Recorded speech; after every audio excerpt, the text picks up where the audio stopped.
Hello everyone, welcome back to our YouTube channel Bhavna education hub. So friends, आज है हमारा practice session 46। तो चलिए शुरू करते हैं। आज के 25 क्वेश्चंस देखते हैं और अपनी ग्रामर, अपनी वोकैब को स्ट्रॉन्ग बनाते हैं। तो सेशन कौन सा हमारा 46 है। आज का पहला क्वेश्चन किसका है? हमारा स्पॉट द एरर का है। हमेशा स्पॉट द एरर का ही होता है। एमटीएस का पूछा हुआ है। आइए देखते हैं। As they driven through the dark twisting lane down which they had walked earlier, Lucius heard the whistling of the night airs in his ears. ठीक है, तो एक सेंटेंस दे रखा है। ठीक है, तो अब इसमें हमें एरर ढूंढना है। सबसे पहले देखते हैं सेंटेंस किस उसमें है, यानी किस टेंस में है। तो यहाँ पर पास्ट दिख गया आपको, हैड वॉक्ड। यहाँ पे हर्ड दिख गया, ये पास्ट में है। लेकिन आप स्टार्टिंग देखिए, as they driven. Driven drive की थर्ड फॉर्म है, ड्राइव, ड्रोव, ड्राइवन। और हमें कौन सी फॉर्म चाहिए? V2 फॉर्म चाहिए, क्योंकि ये पास्ट में चल रहा है। तो एरर हमारा किस पार्ट में हो गया? एज दे ड्राइवन में। यानी ड्राइवन की जगह क्या होना चाहिए था? ड्रोव होना चाहिए था, एज दे ड्रोव। तो डी पार्ट हमारा एरर लग गया। इसके बाद चलते हैं सेकंड क्वेश्चन पे अपना। The platinum is a precious metal. तो जो प्लैटिनम है प्रीशियस मेटल है, वी ऑल नो। तो अब हमें क्या देखना है, जो ये मेटल्स होते हैं प्लैटिनम, गोल्ड, सिल्वर, इनके साथ हम द आर्टिकल का यूज नहीं करते हैं, द आर्टिकल नहीं यूज करते हैं। तो किस पार्ट में हो गया एरर? इसमें। तो क्या आएगा? Platinum is a precious metal, simple, the article use नहीं होगा। इसके बाद चलते हैं अपना third sentence improvement. I used a variety of sources to find the more cheap flight. तो द लग गया।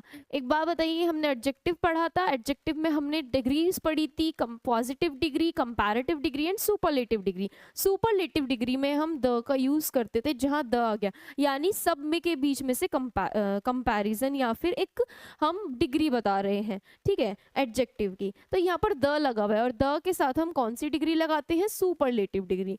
यहाँ पर एडजेक्टिव क्या है? चीप, और चीप की सबसे मतलब सुपरलेटिव डिग्री क्या है? चीपेस्ट है। तो देखिए C option. I use a variety of sources to find the cheapest flight, यानी मैंने बहुत सारी वैरायटी में से सबसे ज्यादा चीपेस्ट फ्लाइट को देखा है, फाइंड किया है। नेक्स्ट चलते हैं हमारा फोर्थ में, सेंटेंस इंप्रूवमेंट। एमटीएस का पूछा है, सेम है। देखो, हिज क्लेम टू बी, देखो आपके 4 नंबर एकदम बन जाएंगे अगर आपको एक टॉपिक कवर हो। और ये जो टॉपिक है ना एडजेक्टिव का, पॉजिटिव, कंपैरेटिव एंड सुपरलेटिव, ये हर उसमें से आ रहा है। His claim to be the smartly kid in the school was a bit hyper. बोले स्मार्टली क्या बना दिया? ये एडवर्ब बना दिया एलवाई लगाकर, लेकिन यहाँ पर द है। तो वो बोल रहा है कि स्कूल में वो सबसे स्मार्ट किड है। तो क्या आना चाहिए? द के साथ हमेशा क्या आता है? हमारा सुपरलेटिव। यानी पूरे एक ग्रुप में, पूरे एक बॉयज के ग्रुप में उसका कंपैरिजन हुआ है सबसे, कि वो सबसे अच्छा है। तो क्या लग जाएगा? जब सबके बीच में कंपैरिजन होता है सुपरलेटिव डिग्री आती है। ये देखो, ये रही हमारी सुपरलेटिव डिग्री, ये पॉजिटिव और वो कंपैरेटिव। तो बी ऑप्शन लग जाएगा, his claim to be the smartest kid in the school. Next चलते हैं हमारा फिफ्थ में, who is it. Who is it, देखो हु इज इट है और हमारा किस फॉर्म में? ये डायरेक्ट स्पीच में, हम इनडायरेक्ट में जाएंगे तो हम चेंज कर देंगे, इज का वॉज हो जाएगा। तो सबसे पहले तो यहीं से अलग कर देंगे। देखो इज है, यहाँ पे वॉज है, इसको रखते हैं, और यहाँ पर भी इज है। तो दो तो हमारे ऐसे ही अलग हो गए, कुछ नहीं लगाना है, सिंपल इसमें अपना दिमाग लगाना है हल्का फुल्का सा, ठीक है। Vikram asked his euphoria fading. देखो फेडिंग है, इसको हम चेंज नहीं कर सकते हैं, ठीक है। तो देखो यहाँ पर क्या है? फेडिड कर दिया इसका, ये फेडिंग है यहाँ पर। तो डी ऑप्शन रह गया था, बी और डी में से एक ऑप्शन चुनना था, वो हमने डी यूज कर लिया। Asked, Vikram asked who it was, ठीक है। तो हमारा डी ऑप्शन सही हो जाएगा, ना कि बी। चारों में से हमने एक सेलेक्ट कर लिया। इसके बाद आता है हमारा एक्टिव पैसिव वॉइस। सीएचएसएल का पूछा हुआ है हमारा, the company will release the new product next month, ठीक है। तो यहाँ पर क्या है? Subject plus will plus object है, तो विल प्लस वर्ब की फर्स्ट फॉर्म प्लस ऑब्जेक्ट है। तो यहाँ पर क्या होता है? सब्जेक्ट जो हमारा है ऑब्जेक्ट बन जाता है, ऑब्जेक्ट सब्जेक्ट बन जाएगा, और विल के साथ क्या लगता है? विल बी प्लस वर्ब की थर्ड फॉर्म। अब देखो विल बी प्लस थर्ड की फॉर्म कहाँ है? देखो विल बी है ही नहीं, बी है लेकिन आईएनजी है, यहाँ विल है ही नहीं। तो देखो A option, will be released. तो the new product will be released by the company next month. Next चलते हैं हमारा भी। इसके बाद आ जाते हैं हमारे पैराजम्बल। सीजीएल का पूछा हुआ है, आइए देखते हैं। देखो स्टार्टिंग कहाँ से हो रही है? ए से, बी से और सी से, यानी डी से स्टार्टिंग नहीं है, ठीक है। देखो before the 1970s the game was officially limited to competitors with amateur status, but in the 1980s many events were opened to professional athletes. ठीक है, बी से देखो ओलंपिक गेम्स की बात चल रही है। Olympic games is an athletic festival, ये एथलेटिक फेस्टिवल होता है ओलंपिक गेम दैट ओरिजिनेटेड कहाँ से, और एंशिएंट ग्रीस से ओरिजिनेट वन वाज रिवाइव्ड, और उसको चलाया कब तक, 19th सेंचुरी, मतलब रिवाइव्ड कर कब किया गया, जीवित कब किया गया, लेट 19th सेंचुरी में। ठीक है, तो बी से एक अच्छी स्टार्टिंग हो सकती है। अब ए देखते हैं। The Olympic game have come to be regarded as the world's foremost sports competition.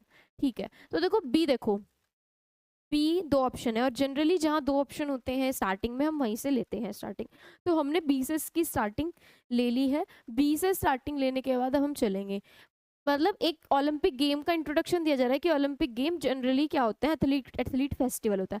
उसके बाद देखो बी में एक डी जा रहा है, एक सी जा रहा है। करंटली की बात बता दी कि games are open to all, ये करंटली में गेम ओपन है सबके लिए। लेकिन उससे पहले सी देखो, सी हमने पढ़ लिया 1970s की बात बताई गई कि कॉम्पिटिटर्स के लिए, मतलब गेम वॉज ऑफिशियली, ये सिर्फ कॉम्पिटिटर्स के लिए ही अवेलेबल था, बट 80s तक पहुंचे ये सबके लिए, प्रोफेशनल एथलीट्स के लिए ओपन हो चुका है। और इसके बाद बोला करंटली, अब ये क्या है, सबके लिए ओपन है। तो सी के बाद डी आएगा ही आएगा। अब देखो सी के बाद डी कहाँ आ रहा है, कहीं भी नहीं आ रहा है, कहीं भी नहीं आ रहा है, एक ही ऑप्शन में आ रहा है। तो आप ऐसे क्या करेंगे, कड़ी से कड़ी जोड़ेंगे। ठीक है, जैसे आप वो बनाते हैं ना, पजल वाला गेम होता है, उसमें हम कड़ी से कड़ी जोड़कर बनाते हैं गेम, वैसे देखो सी के बाद डी बता रहा है, क्योंकि इन्होंने बताया 1970s में ये लोग खेलते थे, 80s में प्रोफेशनल एथलीट्स को खेलने दिया, और अब ये गेम सबके लिए खुला है, कोई भी आ जाओ और खेल लो। तो सी के बाद डी आएगा ही आएगा, और वो एक ही ऑप्शन में है। तो बी सी डी, और उसके बाद फिर ओलंपिक गेम के बारे में बोला गया, have come to be regarded the world's foremost sports competition. तो ये सबसे इंपॉर्टेंट एक वर्ल्ड का कंपटीशन माना जाता है।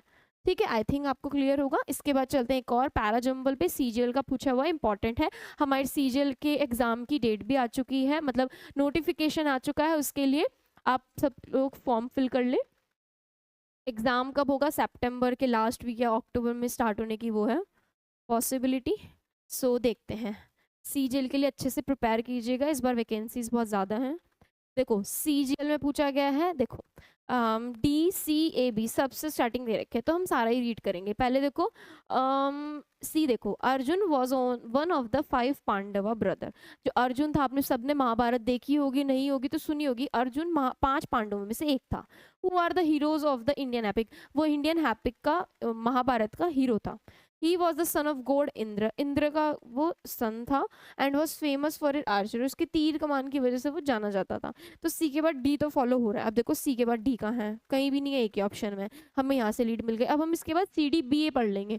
फिर उसकी हेजिटेशन क्या थी, बिफोर द बैटल अगेंस्ट, क्योंकि उन्हें अपने परिवार से, अपने फैमिली लोगों से लड़ना था, अपने जिनके साथ उन्होंने बचपन बिताया था उनसे लड़ने का हेजिटेशन था अपनी फैमिली से। बिकेम द ओकेजन, वो एक ओकेजन बन गया उनके फ्रेंड के लिए। उनके फ्रेंड कौन थे, हमारे लॉर्ड कृष्णा, कन्हैया लाल।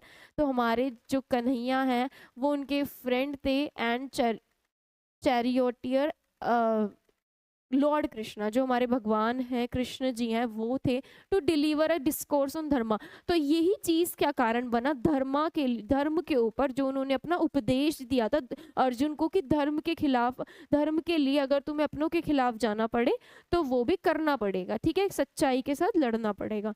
तो देखो बी एकदम फॉलो करा। फिर उसके बाद देखो दोज वर्सेज आर कलेक्टिवली, और ये जो वर्सेज है, उन्होंने जो बातें बोली है उसको क्या बोलते हैं, भगवत गीता। भगवत गीता में ही क्या है, सारे उपदेश है कि क्या धर्म है, क्या अधर्म है, क्या सही है, क्या गलत।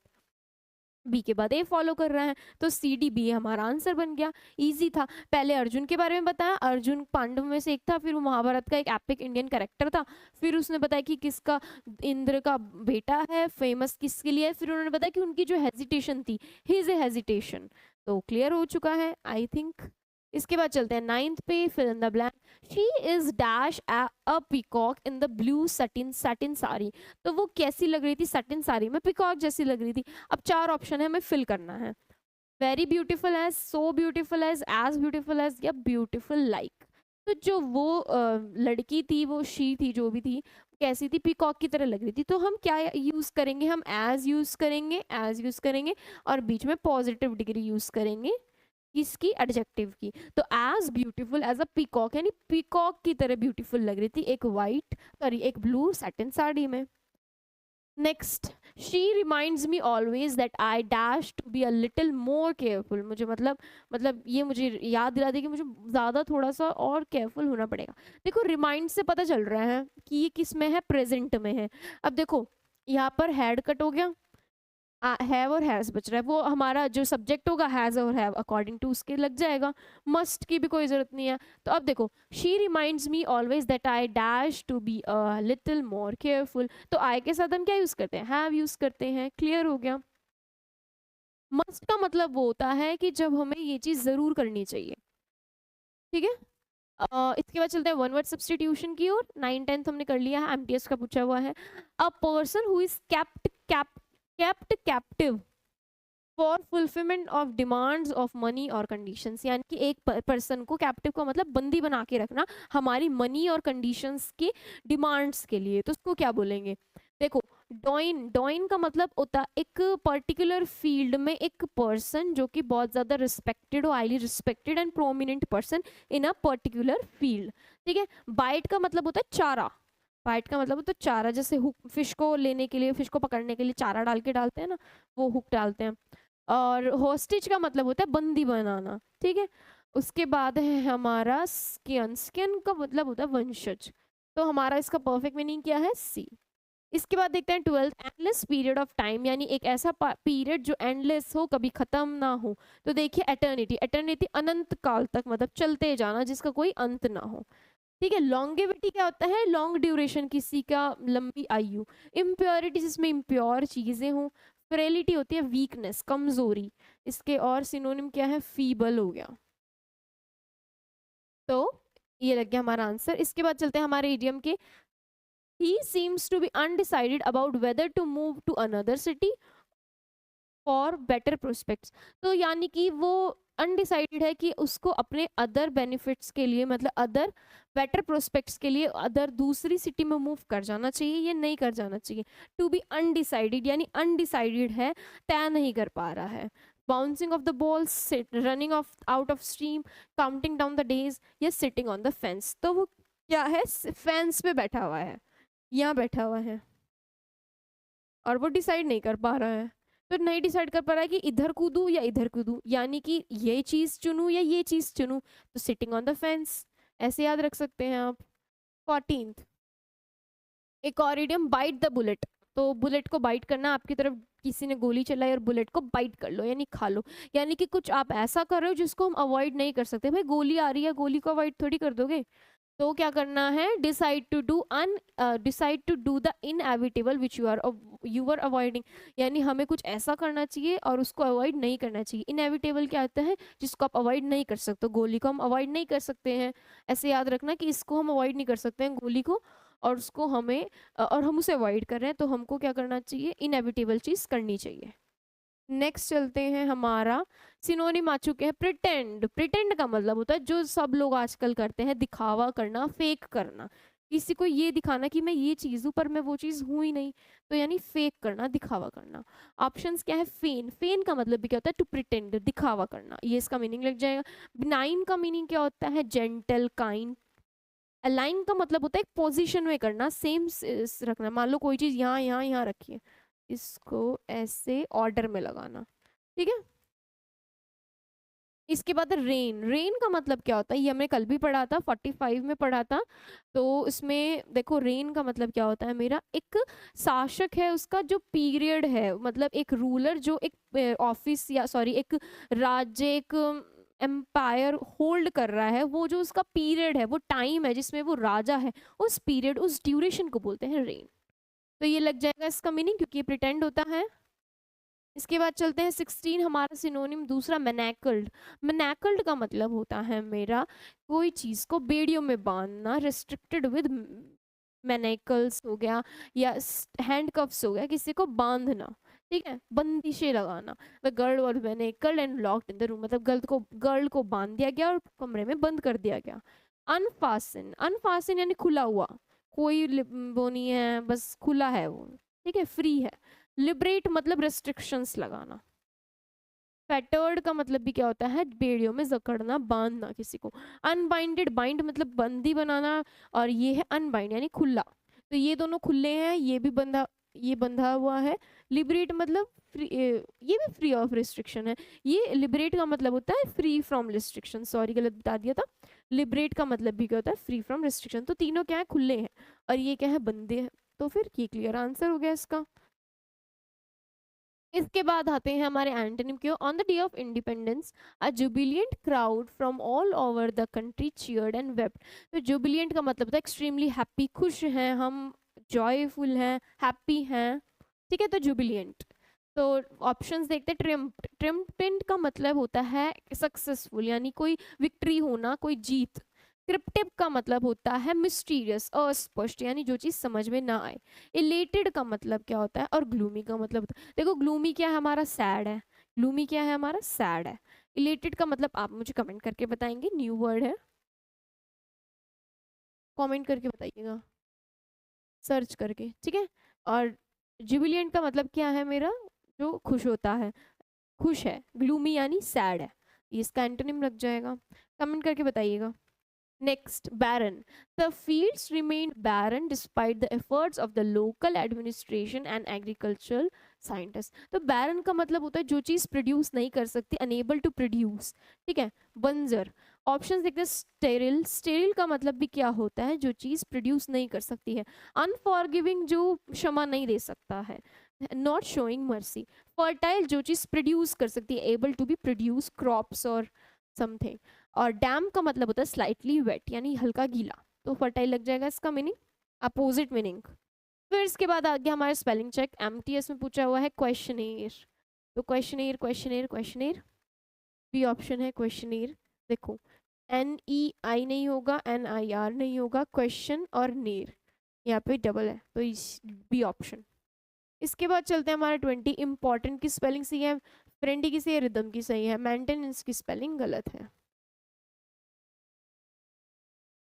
मेंटेनेंस की स्पेलिंग होती है MENTENANCE,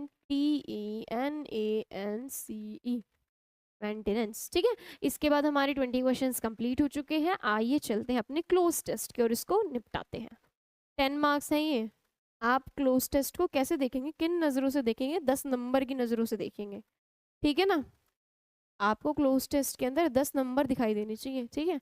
तो primitive cultures are those that exist in societies that have not yet developed advance technology and और कॉम्प्लेक्स सोशल डैश। तो जो कल्चर है, प्रिमिटिव कल्चर है सोसाइटी के, वो अभी भी नॉट येट मतलब अभी तक भी क्या, एडवांस टेक्नोलॉजी के अकॉर्डिंग डेवलप नहीं हो पाए हैं, और ना और कॉम्प्लेक्स सोशल, कॉम्प्लेक्स मतलब डिफिकल्ट, कॉम्प्लिकेटेड, सोशल डैश क्या आएगा, border, outline, structure, configuration. Structure आएगा इसका मीनिंग। स्ट्रक्चर क्या होता है, जो पैटर्न होते हैं, रिलेशनशिप होते हैं लोगों के बीच में, ऑर्गेनाइज्ड पैटर्न्स होते हैं, तो वो होता है हमारे स्ट्रक्चर्स। तो यहाँ पर क्या बोला जा रहा है, जो हमारे प्रिमिटिव स्ट्रक्चर्स कल्चर्स हैं, वो जो एग्जिस्ट करते हैं सोसाइटीज़ में, अभी तक भी डेवलप नहीं हो पाए हैं एडवांस टेक्नोलॉजी में और कॉम्प्लेक्स सोशल स्ट्रक्चर्स में। इसके बाद these cultures often characterized by their close relationship with the natural world. और ये किसके मतलब ये किससे एक बार मतलब कैरेक्टराइज दिखाया जाता है, अपना रिलेशनशिप नेचुरल वर्ल्ड के साथ। फिर उसके बाद despite being considered primitive, primitive यानी पुराना, डिस्पाइट मतलब प्रिमिटिव समझने के बावजूद these culture have a rich history, उनकी रिच हिस्ट्री है, पुराना एक अच्छा इतिहास है, and unique way of life, और अलग तरीके का लाइफ, वे ऑफ लाइफ है, that is dash studying and preserving. यानी उसको मतलब अगर स्टडी करें, प्रिजर्व करें तो अच्छा है, इंपॉर्टेंट है, इनसिग्निफिकेंट है, ट्रिवियल है। ट्रिवियल और इनसिग्निफिकेंट का मतलब क्या होता है, एक ही होता है, तुच्छ, यानी कि इसकी जो वैल्यू नहीं होती, लेकिन इसकी तो वैल्यू है। और वैल्यू जिसकी होती है उसको क्या बोलते हैं, वर्थ इट, यानी कि ये वर्थ है, अगर हम इसको पढ़ेंगे या स्टडी करेंगे, प्रिजर्व करेंगे, ठीक है। These culture often have a deep under, in cultures की डीप अंडरस्टैंडिंग है environment of the environment and it's cycle, और उसकी जो साइकिल है, जो चक्र है। And they have develop intricate, intricate यानी कि कॉम्प्लिकेटिव, इन्होंने क्या डेवलप किया है, नॉलेज का एक सिस्टम ऑफ नॉलेज डेवलप किया है। Believe that that are closely tied to nature, और ऐसे बिलीफ जो नेचर से टाइड हैं, मिले हुए हैं, जुड़े हुए हैं। फॉर एग्जाम्पल, जैसे एग्जाम्पल देखिए, इंडिजीनियस कल्चर जो मतलब आदिवासी हैं कहाँ के, अमेजोन रेन फॉरेस्ट के, have an dash knowledge of the medical properties.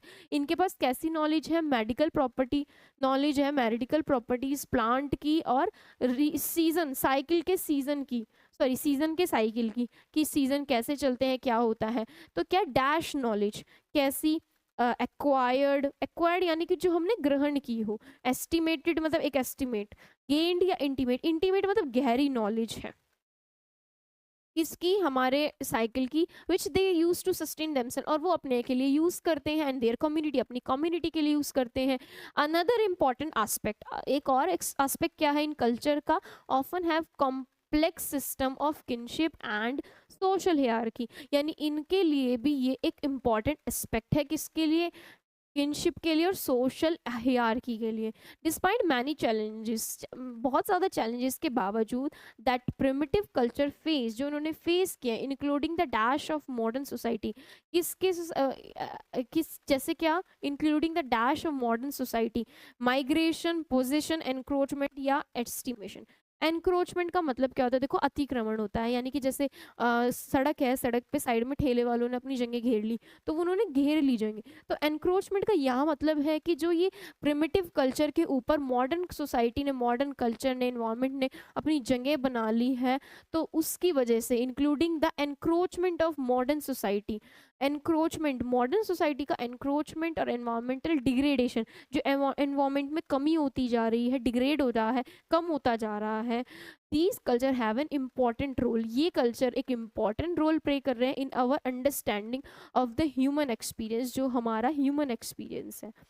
They offer a different dash on the world, ये एक वर्ल्ड को डैश मतलब dash on the world and its complexities, and their traditions and knowledge have the potential to inform and enrich our modern lives। और ये हमारी modern lives को क्या कर रहे हैं, कॉम्प्लेक्सिटीज अपनी नॉलेज से, अपने पोटेंशियल से इन्फॉर्म कर रहे हैं, एनरिच कर रहे हैं, भर रहे हैं हमारी मॉडर्न लाइफ को। तो डिफरेंट डैश, डिफरेंट क्या है, कंक्लूजन है, ब्लेम है, पर्सपेक्टिव है, या बायसनेस है। पर्सपेक्टिव होता है देखने का नजरिया, इरादा, देखने का नजरिया। तो डिफरेंट पर्सपेक्टिव है, अलग अलग पर्सपेक्टिव है, तो different perspective on the world के ऊपर, ठीक है। सो यहाँ जाकर ये हमारा प्रिमिटिव कल्चर का एक बहुत ही प्यारा सा हमारा क्लोज टेस्ट कंप्लीट होता है। आई होप आपको समझ में आया होगा। तो आज का सेशन हमारा यहीं पर ख़त्म होता है, मिलते हैं आपसे नेक्स्ट सेशन में, 47 सेशन में। Thank you everyone.